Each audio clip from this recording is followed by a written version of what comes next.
NZ Fund's Monday Call. I'm Stefan Clark, Chief Client Officer, together with James Grigor, Chief Investment Officer.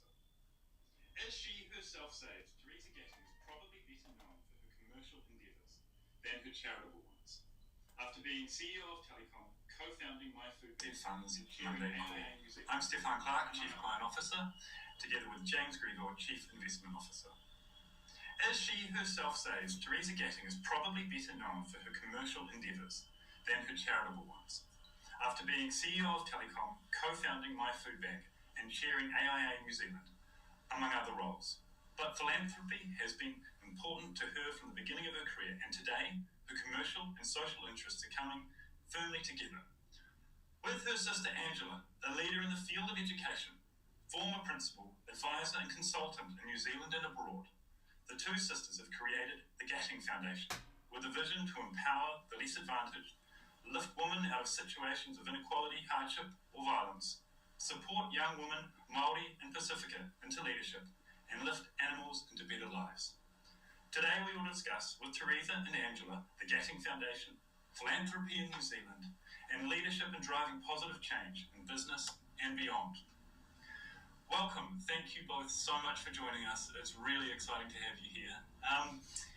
I thought we'd start with a little bit of background on the Gatting Foundation and how you two came together to start it and move it to where it is now. Well, I think actually the start point is our childhood. We were both brought up Catholic. I'm now a retired Catholic. but that philosophy that giving back is important has always been part of our DNA, my DNA, and Angela can speak for herself, but her DNA too. And although I spent many decades busy in a corporate career and I didn't have very much time, I actually, from my first paycheck when I got a full-time job back in my early 20s, donated to causes dear to my heart. So I had a monthly donation going to Amnesty International, Women's Refuge, New Horizons for getting women back into the workforce, and SPCA. And I give still to all those causes. So women and animals have always been, girls who didn't have the opportunities I did have always been a theme. So for, I guess 30 years, I worked really hard and I just gave money to those things.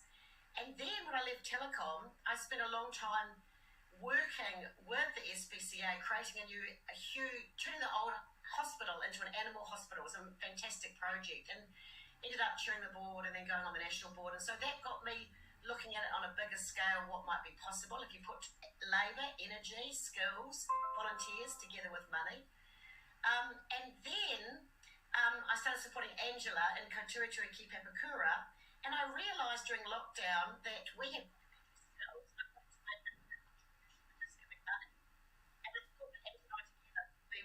you know, 1 + 1 = 5, and indeed that is how it's turning out. So that's my story, and Angela, over to you. Kia ora. Thank you for inviting us on the show this morning. Yes, I think my whole life has been in the social and the giving sector, in terms that I didn't go the business route. I wanted to, actually it was my family that said you'd make a good teacher when I was a teenager, and I said, oh no, I can't do what my mum thinks I would be good at. But anyway, yes, I did. Mothers are always right. Yeah, that's right. Parents know you very well, but you don't want to think that they know you that well. And so I worked, in the public education system in New Zealand, in a number of schools, and that was really rewarding. Of course, then I became a school leader and eventually went overseas and helped in other systems. And I came back to a different New Zealand, but one that was still showing huge inequities in places in New Zealand. And I had purchased a house in Auckland while I was away. So when I came back to New Zealand, I lived in Auckland for the first time in my life, and I could see the disparity. Teresa and I had been raised in sort of small cities. We were raised in Rotorua. It was probably about a 30 to 40% Māori population. So when I came to Auckland and I found that there were some pockets of real poverty, and especially South Auckland where I lived, I thought I'd really like to work in this area and use my skills and my knowledge and experience in education.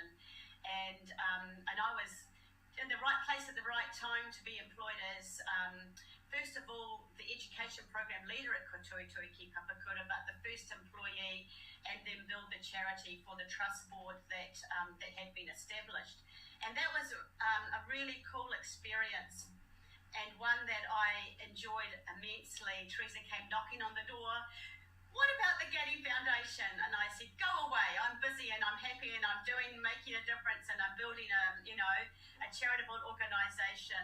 And then along came COVID, and after a couple of years I was so exhausted and I was ready for a new start. So that's when we decided to join together and begin towards the end of 2021. I'm sure she can be very persuasive.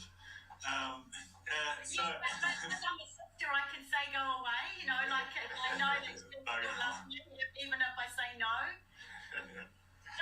Very good. And so you came together and have been working on, I guess, 5 areas, focus areas. So I'll just rattle them off, but I'd love you to talk us through them and how you landed on them and what they mean to you. So we've got At the Table, which is reducing inequality by lifting women, Māori and Pacific voices. Here Together, giving stronger families, or growing stronger families with supportive communities. Cycle Breakers, relieving and reversing poverty cycles through grassroots support. Forging Futures, which focuses on education and learning opportunities. And Furry Friends, which comes back to that animal welfare piece. How did you shape those 5 focus areas? And then how do you use the platform you've got to advance them? Yeah. So I'll get Andrew to speak to some of the programs running each of the areas, but first of all, dialogue. It had to work for both of us. And I think it's important to understand that the Getting Foundation, our logo says the heart effect. We actually do have these strands, but it's not to say that everything that comes forward in those strands we're going to do, and it's not to say that we want to occasionally do things that don't comfortably fit in a strand. It's like it's got to touch us at a heart level. It's something that we think we can make a difference to and that we care about. The other thing that I believe is important is I used to think only big things matter. But actually, in my last sort of decade, 15 years, I've come to understand that sometimes small things can really make a difference too. What I mean like that, like my first charitable thing that I worked on was bringing together the 37 SPCAs into one national organisation. It was a 3-year project. It was a big thing. It had consultants. It was huge, and it was successful. If that hadn't happened prior to COVID, a lot of animals in New Zealand, those smaller shelters were already losing money. It would have been a disaster. So it was a good project and it worked. But small things can make a difference too. And I really admire, she was Mackenzie Bezos, now Mackenzie Scott, her approach, because what I have observed a little bit in New Zealand with some of the bigger foundations and a lot in the US, because I also support charitable works globally. I'm on the International Board of World Pulse, and I give money to international charities as well. And what I observed, particularly in the US, is that there's now a caution around giving in institutions, and you can take 11 meetings with an organisation before they'll give you a grant, and it's all very risk averse, it's all very corporate. And even in New Zealand, some of the original families that set up foundations have turned it over to professional managers. It's not a heart. It might be a heart thing for them, but it's also a job, and you can get knocked out before you even get to talk to the principal. So Andrew and I deliberately wanted something that was very immediate. That Andrew would do the due diligence, we would assess, make decisions quickly, we'd make it easy for people for us to be accessible, we'd make it really easy. So there's a little bit about the how that is different from us, for us. We wanted to keep, sometimes $2,000 can make a huge difference to something. Sometimes you need to spend 20 for it to be meaningful. And so we really, our projects have been between $2,000 and $250,000. It depends what it is, and sometimes things build, but we're always open to ideas that come along that touch our heart, and we go, we just can't not do this. So now I'll get Andrew to talk to some of the programs, each of the strands. Oh, thank you. Just to go back a little bit, how did we land on those 5 was your question, and it was about workshops with the 3 trustees and the company that helped us form our brand. And it was really clear that Teresa has had a feminist sort of history, a history of supporting women in entrepreneurial pursuits. The Auckland University entrepreneurship program for women, and the CEO, which is now Coralus. So it was really clear that we were going to have a female focus. We come from a family of 4 girls. We were raised in the time the slogan was "Girls can do everything." Somehow that's got lost, and for particular, sections of the female society in New Zealand, the Māori woman and the Pacifica woman, that we wanted to help them find their feet and get them around the table. And the actual phrases were just were created through discussion and talking, and what do we like, what do we not like, how does it express the flavour that we're trying to share about, where we want to work and how we want to work with organisations. So that's where they came from. Furry Friends has actually become furry and feathered friends. Because, there are some bird organisations, and we never thought about that. And this morning my husband said to me, "What about fish? Are you a furry?" Next on the insects. Yeah, not sure, because,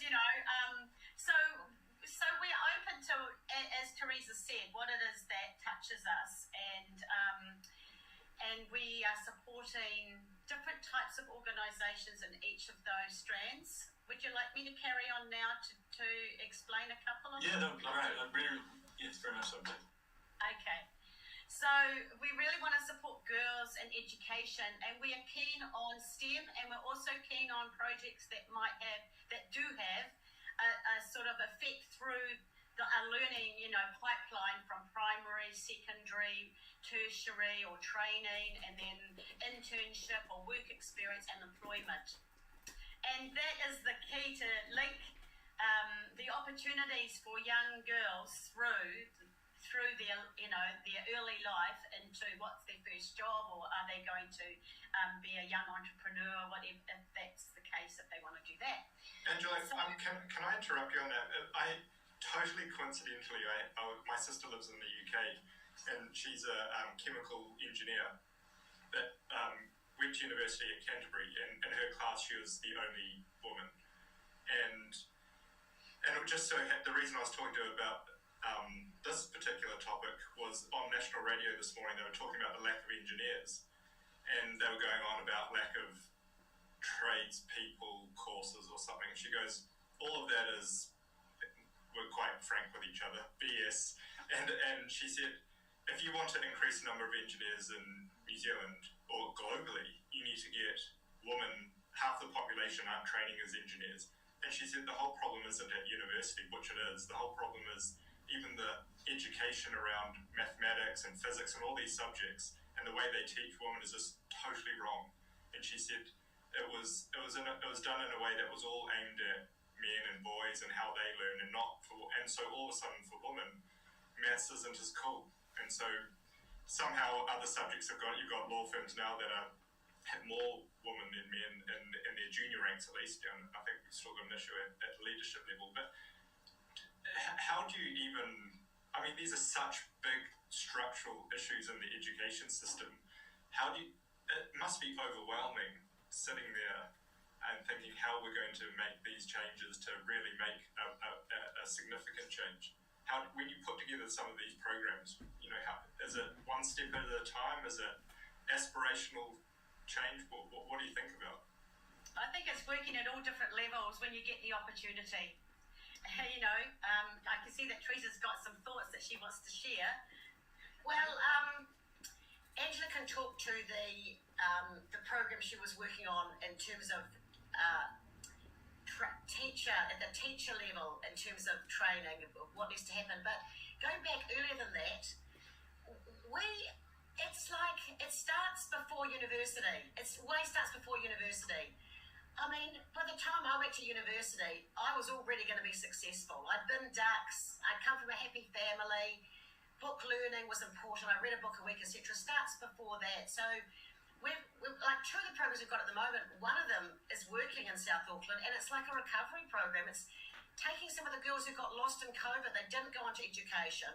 and they left school and they lost 2 years of schooling. It's like trying to recover them with mentors and get them going again. It's like we've got to use our human capital. Now, on the other side, there are plenty of girls who are bright enough, but they've got to be channeled. And so the Galley Foundation have been supporting girls' robotics. The Kura on the East Coast to do robotics, it's all STEM, and come to Auckland and compete. And that's just taking off. It's a collab on the East Coast. And it's like, you just imagine if you're a poor Māori girl at one of those schools, you're never going to end up as an engineer unless you get a boost in some way and you actually get into believing, to your point, that maths is cool. Well, maths is cool if you're winning robotics competitions. You know, it's like you've got to actually go with where the energy is. And in my day, robotics wasn't a thing, but it's going to be more and more of a thing. I can't pick up anything now without reading about it. So it's actually, we look for where the energy is and where we can accelerate that energy. And as Angela said, we walk at all different levels. And then other people apply their intelligence. Last year, we ran several programs with young girls, second last year of school, started out in South Auckland, but ended up West Auckland, rural Auckland as well. And we brought them in for a day. We did it with another organisation, and it was about raising their sights. And I talked to one of the teachers who'd come with one of the group of girls, and she said, they were all Murray and Pacifica. And she said, we didn't bring the ones that would have made it anyway. We didn't bring the ones who are going to be ducks, head girl, etc. We brought the next group who've got potential, but their family situation is a bit difficult or they lack confidence, and they would find these days life-changing. But the ones who are going to make it were going to make it anyway. And so it's, it's always, we apply our best efforts with the organisations we work with and then try and create change at the individual level, because that is where it starts. But over time, this will turn into bigger and bigger waves, and we've only been going, Angela said, we actually got the trust set up late last year, but we've only been really going a year, and so we're learning a lot as we go. So before I hand over to Angela, I just want to say the trust is tax deductible, so we've set it up in such a way that other people can donate as well tax effectively. And we are very much wanting to work with other foundations. We already work with lots of partner organisations and delivering programs and creating programs. Angela spends a lot of her mahi doing that. But we don't want to just be, she spent a lot of time networking. We don't want to just do it the way we see it. The only thing is that we do tend to support women and girls, and I was challenged on that. I've been challenged on that quite a bit. And someone said, well, what about the boys? And I said, well, look, find a male philanthropist. My heart is in supporting women and girls. Well, I mean, if there's room for everybody to get in and help. And it just sounds, to summarise that, and people use this word, or it's a bit of a throwaway word, but it is truly grassroots. You really do have to start at the individual to properly make a difference, and that's why these things are such monumental change that is needed to really make improvements in lots of people's lives. So we tend to have a sort of a relational community approach. So we don't go to an organisation expecting to know what the answers are for them. I know that, and I've worked in communities where they actually have the answers, they just don't have the connections, the resources, the knowledge of the how. So I tend to like to support partners that I work with. It's not just, sending a donation across. So there's a real relationship, there's a real sort of exchange of ideas and assistance in terms of my time and my expertise. And I work very comfortably in the education space. And yes, it does start at primary level. So in our last year, I reached out to an organisation and I said that I'd like to support we'd like to support an isolated school with girls who would like to learn robotics.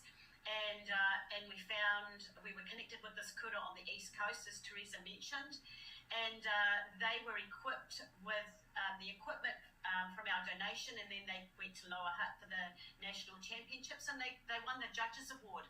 But the cool thing is that these girls are taught in Te Reo Māori in their kura, and they were able to compete in Te Reo Māori. And so then my thinking with the school was, this is all really good, but what support do you have in your region?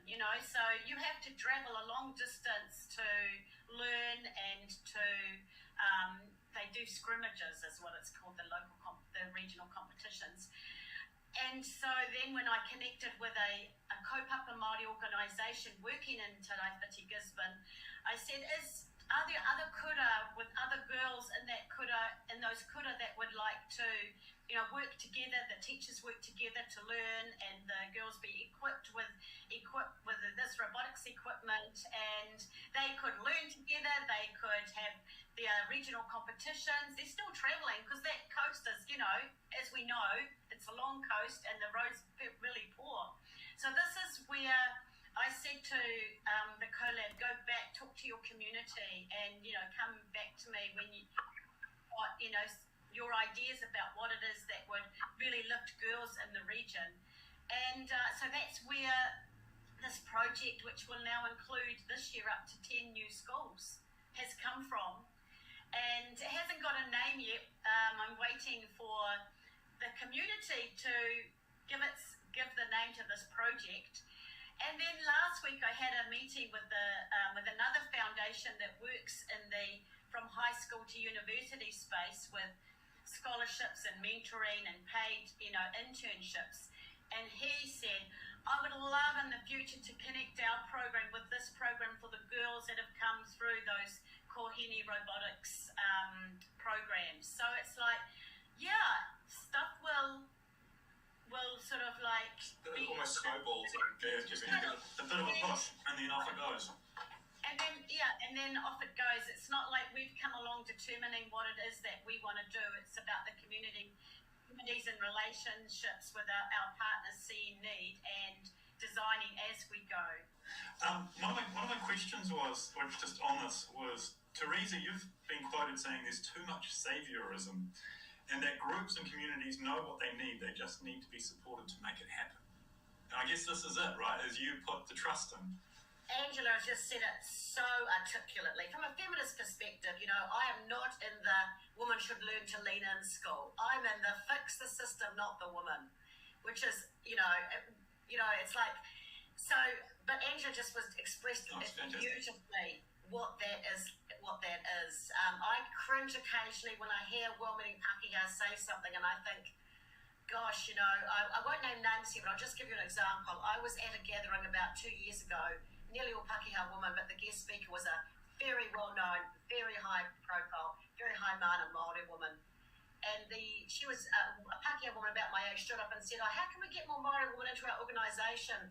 And this guest speaker, with great dignity, and she said, well, it's not really about getting Māori women to your organisation, it's about us walking together. And that's the thing, you see. It's like the dominant culture, whether it's a male culture or a white culture, expects everyone else to, want to join. But actually, that's not how we're going to create a great Aotearoa New Zealand. It's not how we're going to create a great country. And so Andrew and I work from big to small. Thinking about the animal strand, honestly, it depends. We went to the SPCA, we said, what is your area of greatest need?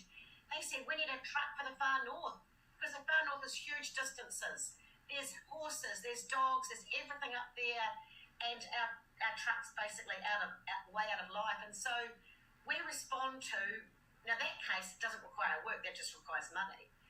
But looking at the other animal things, there's everything from, as Angela mentioned, the SPCA for birds, Birdcare Aotearoa, to rehabbing, ex-racehorses, etc., to really groundbreaking, innovative stuff that could lead the world. There is a woman in Dunedin, and she's training dogs to sniff out ovarian cancer, and it's working.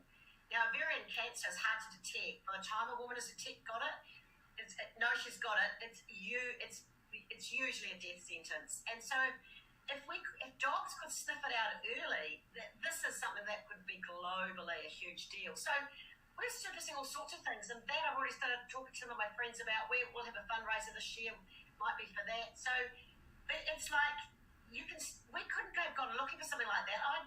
the intersection of health. I'm chair of TED, I'm interested in health and dogs. This woman in Dunedin came to us and it's like, wow, we'd really like to try and help you accelerate this. We won't be able to fund it all ourselves. Maybe we can't even fund anything of ourselves, but we can help be a catalyst to get funded with something that's incredibly innovative. And anyway, so I feel like I've rambled a bit. But what I take from that, and I'm still thinking about your comment earlier about some criticism around only focusing on women and girls, where by being successful and equaling the playing field for women and girls helps men and boys by design. I mean, you want everybody in our society to have an equal opportunity, and then a lot of the things that happen in society that we want to try and improve do fall away just by equal opportunity, and you therefore focus on people that are, by whatever their race or gender is, at a disadvantage. To me, it's just such a no-brainer. And it's not saying that there's other people, white men, that aren't having a problem, but it's... Yeah. If women's businesses were funded at the level and extent that men's businesses are funded, we get so much more GDP lift in New Zealand, we'd all be better off.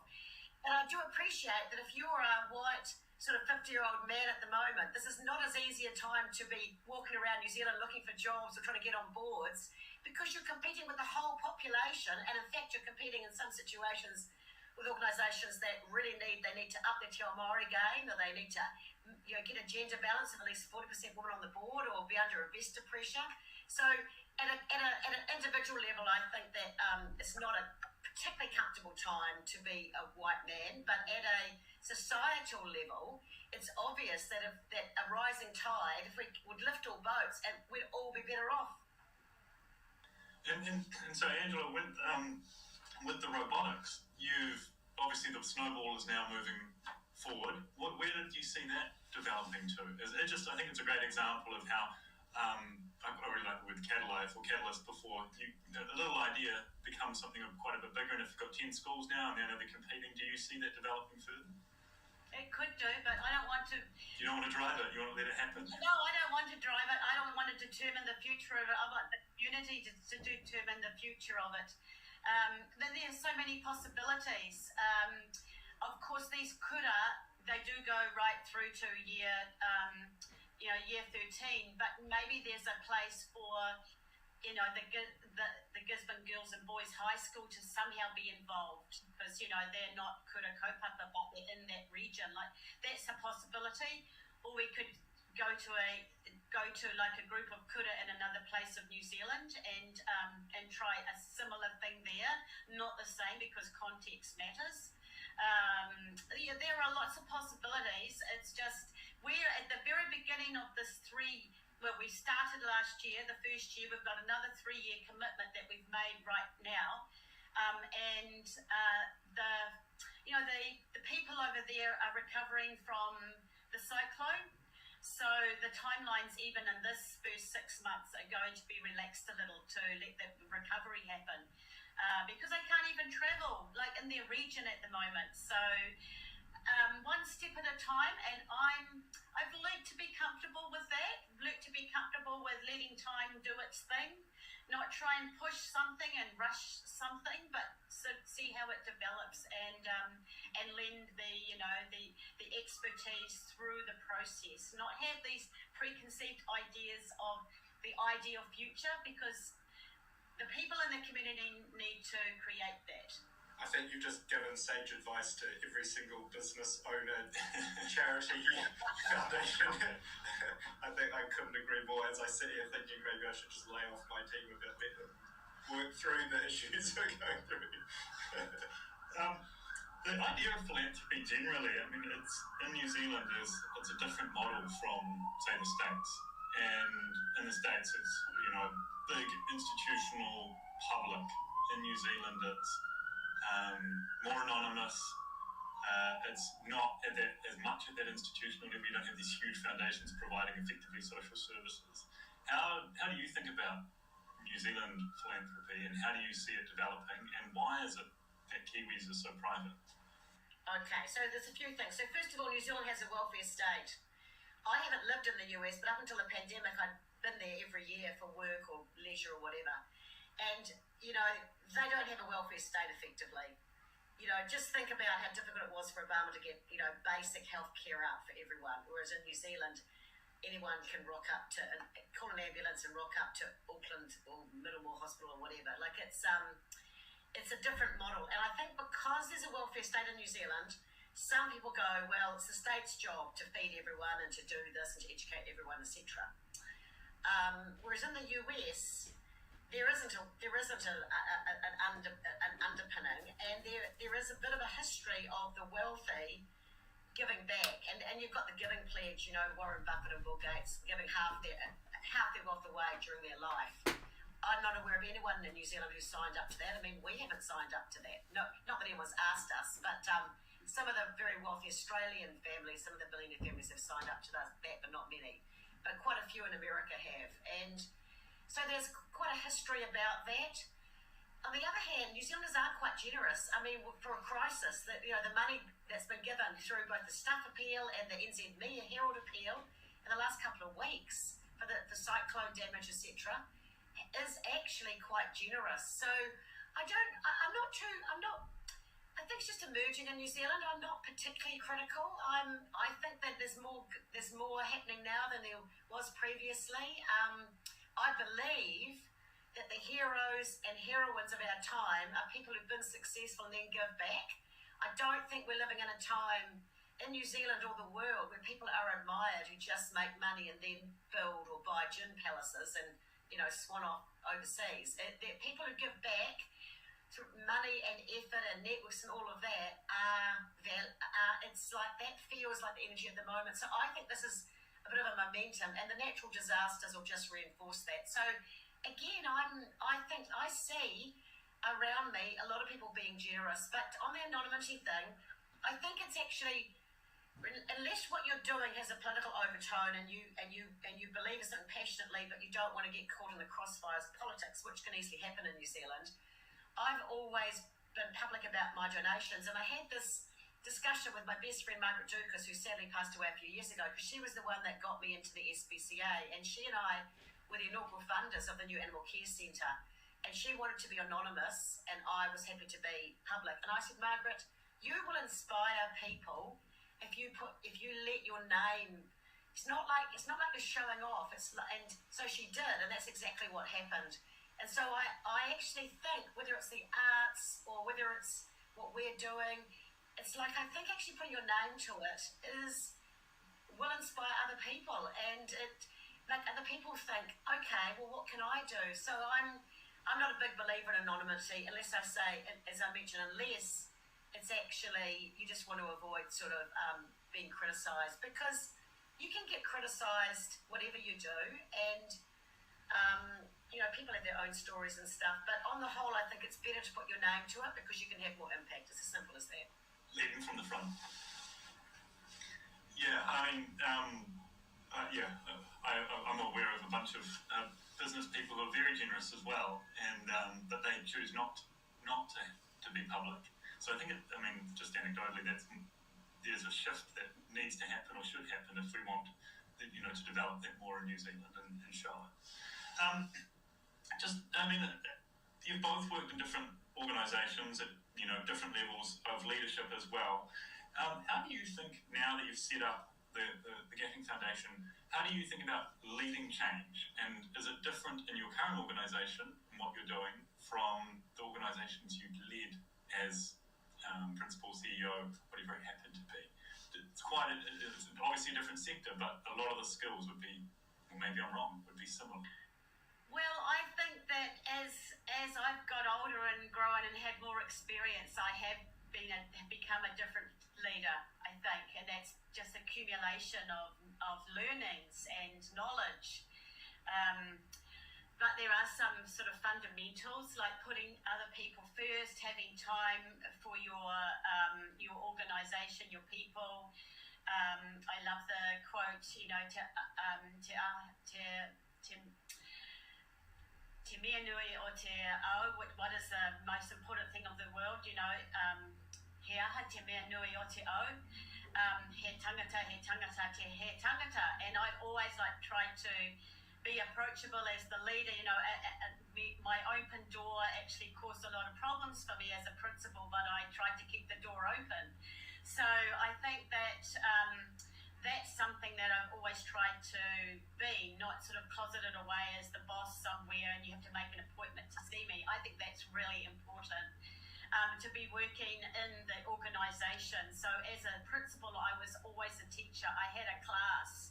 I didn't put myself in this job. I wanted to do what other people in my organisation were doing, and likewise at Kotuitui, you know, I was helping my people with various parts of the job, and I never got an operations manager so that I could be CEO. I didn't want that, you know. I wanted to be involved at the level of the employees and the volunteers.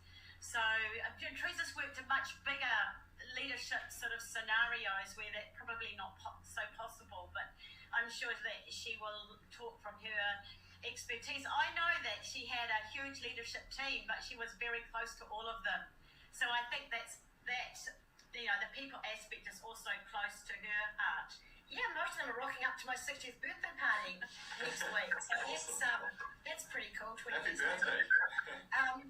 So I think that the most important thing about leadership is to understand that people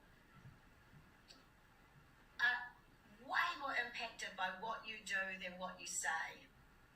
And that doesn't matter whether it's a charity, your own business, a corporate. It just doesn't matter whether you're the chair or the CEO, but particularly if you're the CEO. And I remember my head of HR joining me a couple of years into my time at Telecom, and she said she spent the first 6 months working with me, looking behind my back to see if what I said to her was different from what I said to other people, what I said. And she said it took her a while, but she concluded that there was no difference between what I said I would do and what I did do. And that's the thing, you see. You have to actually do, it's doing it, it's not talking about it. So I believe that we are doing something that will have much bigger impact. It's like bringing Kio to New Zealand and all the things that have evolved for that for women in business. It's like you just take the first step and then the next one presents itself, etc. Now, the prior question you asked, I didn't answer. I was mulling on that. And I think that we set this up believing that we might well do advocacy. To date, we haven't done advocacy. But I think Angela, we live across the road from the supermarket, and we're watching charities bring their trucks in, take away food waste to feed, you know, some of Auckland. So there are some obvious areas where it's not working.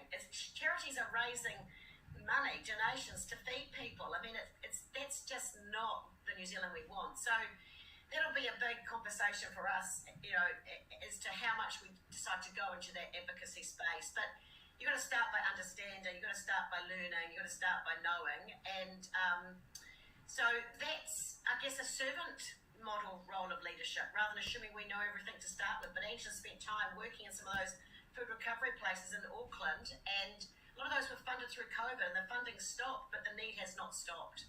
So there are some really big issues that I think that we will end up servicing. Domestic violence, I've always supported domestic violence charities, and you know, we support Pet Refuge. I like things that are an intersection of what's important to us. So Pet Refuge is, a lot of women, there's a demonstrated link between pet violence and domestic intimate partner violence. And Jerry Chapman set up Pet Refuge to take dogs and cats so that women could leave violent situations who were trapped there because they were worried about their animals. And so, you know, we quite like things that are intersectional that way, that we can support two of our strands together. And there's a few of those things.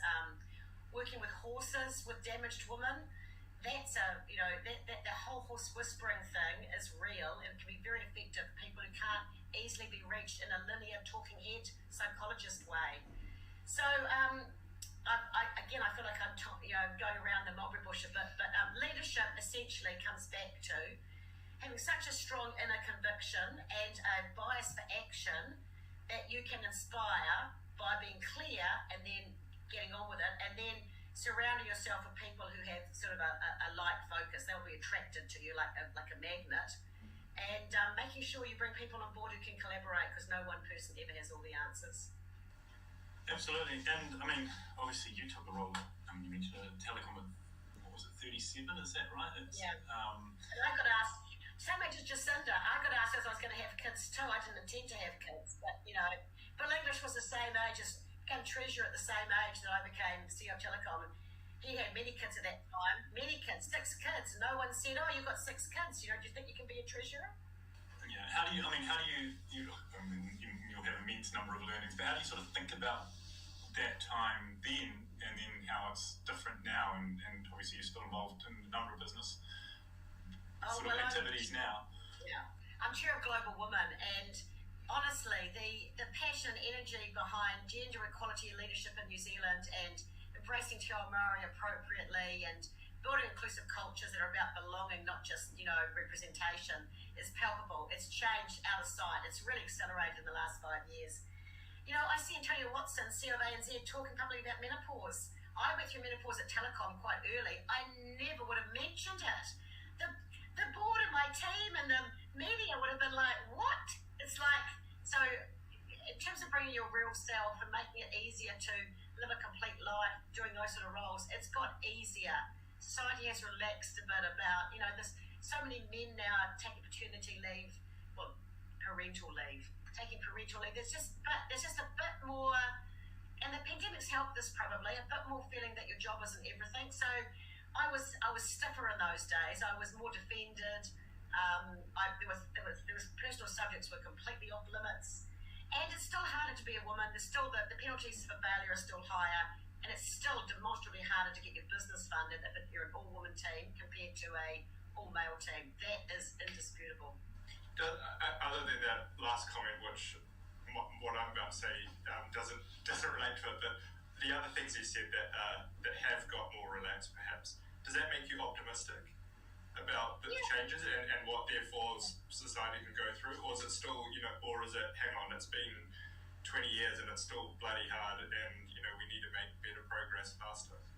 And we're coming off such a low base is another. The Global Women Hui, which is up in Te Tokoro, the treaty grounds, in May, is a group of Pakeha women and Wahine Māori coming together to co-create, invent Aotearoa New Zealand 2040, which is 200 years since the treaty was signed and 150 years since women won the right to vote. And remember that the right to vote was given, legislated for Māori women and Pakeha women on the same day. All around the world, Indigenous women didn't get the right to vote when wealthy white women got the right to vote. There's something about New Zealand that's inherently about give everyone a fair go. We're all in this together.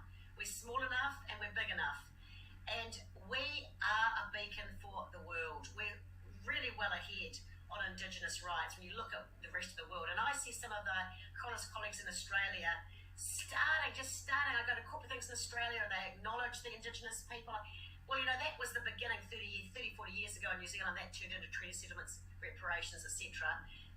This is now turning into how do we take celebration around Matariki and how do we take the best of the Be a Good Ancestor, the Te Ao Māori world lens views, world view.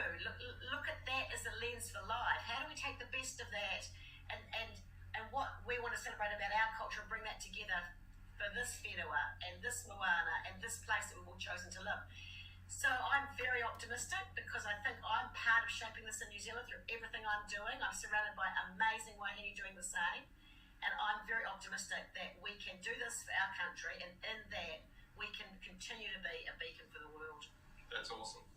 That I think in essence that creates positivity and optimism is contagious, and I think that's a really good thing if you've got leaders like yourselves spreading that type of optimistic thought process. Then that does spread naturally. And being brave about it. I mean, that's you're both obviously in developing the foundation and also in your careers have pushed very hard to be at the forefront of it and drive positive change. So it's exciting to see. It's probably a neat segue now. I had a question which is a little bit esoteric, but I'll give it to you anyway. What would you give an ambitious younger version of yourselves? What advice would you give them? I think we both wanted to do things really quickly, early, and that's good because we had a lot of energy. When I'm a couple of years younger than Teresa, and when I was a teenager, and I could see that we could all see she was going to be different. It's like, oh my goodness, she was a trailblazer. But it's like I sort of adored her, and I watched it, but I didn't choose it for myself. And I became a teacher, and my other sister was a social worker, and our third sister was an office administrator. We all took traditional paths, and Teresa forged ahead and did something different. And wow, she's gone to live in Wellington. It's like a big city, and so I think that it's okay what decisions you make. So it's fine, because if you're lucky enough to live a life, a longish life, and we're both, Teresa's just 60 and I'm in my late 50s, there's lots of opportunities to do things, and you can take those opportunities and you can envisage or aspire to what you want to do, and you've got a long path. So I would say to my younger self, it's okay, you don't have to go that way, you can go any way you choose, but keep looking for the paths of your choice. Don't be resilient, take a longer term view. I rushed to be a school principal. I was 37 too, of a co-ed school, secondary school. And it's like, I was 45 and I was thinking, what am I going to do next? Shall I just do this job for another 20 years? No, let's not do that. Let's, where shall I go next? So, so in a way, it's okay to take your time. I'm bringing this time thing back now. It's okay to take your time. If you want to rush, that's okay too. And just look after yourself in the process, because I think that my life hasn't been in the media spotlight like Teresa's. I raised 3 children, and I had moved around a bit between jobs, and each time I had to sort of redefine what it was that I wanted to do and where I was going, and being in awe of my sister. Often I would be introduced as Angela Gatting, but then the person would say, now Teresa, what do you think about this? So and then we have a sister in Hamilton who was very heavily involved in herbal medicine. And a couple of times when I was actually introduced as Yvonne Gatting, I got a shock that it wasn't Teresa. I was like, yeah. And actually accepting that I'm part of this family, that's actually, we are a bit different. And why are we a bit different? And that's okay, because at the beginning, when I was a young adult, I didn't like to be associated with my sisters. But then as I got older, I actually liked it more. And now I really like it. So do change. And you do sort of see your life sort of like opening up rather than just on one track. But yeah, there are many ways you can go. So that would sort of be my advice to my younger self.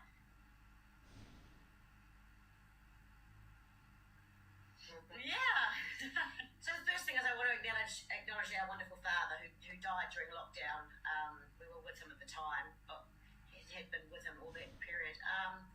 He got one thing so stunningly right. It has everything you see. I mean, our mother's important in it too, but this bit is dad. Everything you see I think comes from that. He had only 5, he had sisters, and he really respected his mother, who was very smart. He thought she was very smart. And he basically said to us, you have to be able to support yourself financially. You cannot rely on the state, and you cannot rely on a man. And that deep, you've got to be financially independent. You've got to get a good career. And we all sort of got that message. And for me, that was like just so profound that I wanted to create something that would mean that I'd never be dependent on anybody else. And of course, one thing led to another. So, and then you have to love, you have to be successful, but you have to love and help other people. So my father was never just about financial security. It was always about loving and helping other people. And he was himself a very loving person. So that combination of being growing up with parents who really wanted us, would have had more kids if they could have done. But I think that's got to stop at 4, because there was just enough resources for 4.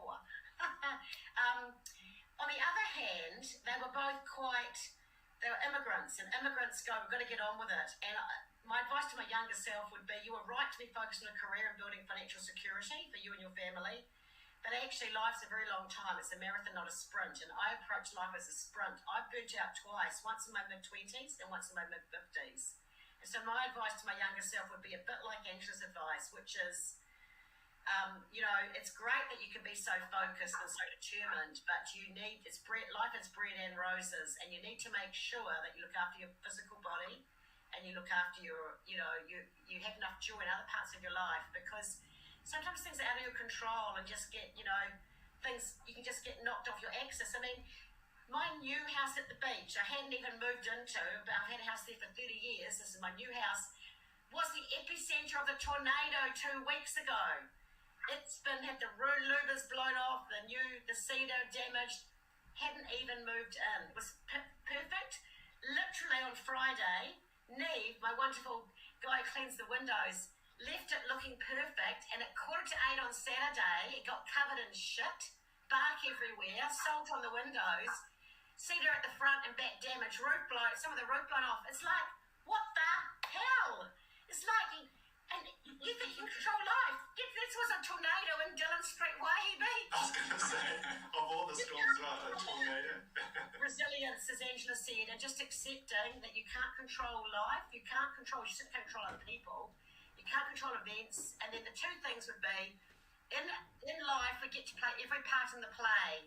We end up playing every part in the play. There's enough time, and we usually end up playing every part in the play at some point, the hero and the villain. And there's always time to choose a new path, to get going again. And I think in everyone's life, two things will happen. They will at some stage be treated really unfairly. They'll be blamed for something personal publicly that they either didn't do, or it wasn't like that, or it's just come out in a way that isn't fair. And actually how you deal with that and who stands by that time is really important. And also, they will be given opportunities and walk through a portal, walk through a door and go, how the hell did this happen? Either I've met the love of my life and we're getting married, or my business has gone from, it's gone from small to large in 3 years, and it's whatever. It's like, so it's embrace that, run with that. But in the words of the great Catholic saint that I was named after, Teresa of Avila, and my company's Avila Holdings, I actually have Catholic DNA, even though I don't do Catholic practices anymore, because the church is the biggest misogynistic thing you could imagine. This too will pass. So really enjoy the good times, because you don't know how long you've got them for, and don't get so daunted by the bad times that you can't say, well, tomorrow could be better, because some tomorrow will be better. So that's it really. Life's a marathon, not a sprint, and we get to play every part in the play. Very cool. Thank you. That's fantastic. I think, James, did you have any other questions? I've got about 1,000 questions.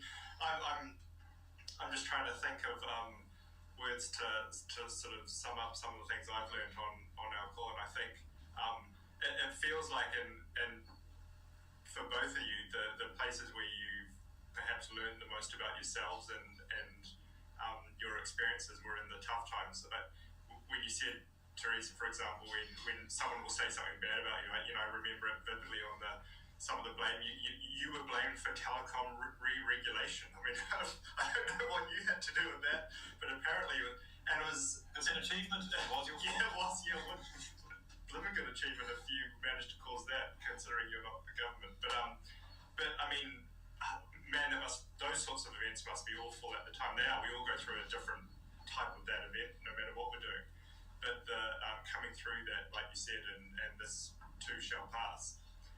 Look what you're doing now. I mean, you're an inspiration to everybody, and I think that's an amazing achievement. And then when I think about my kids who have just embarked on their journey at school, they've just started school, and I think if my kids got to be in the vicinity of someone like you, Angela, teaching them, then we're in a pretty good position in New Zealand to have people like yourself teaching our children. So, well, this has been a pretty awesome hour learning about some of the leaders of our country. So, thank you.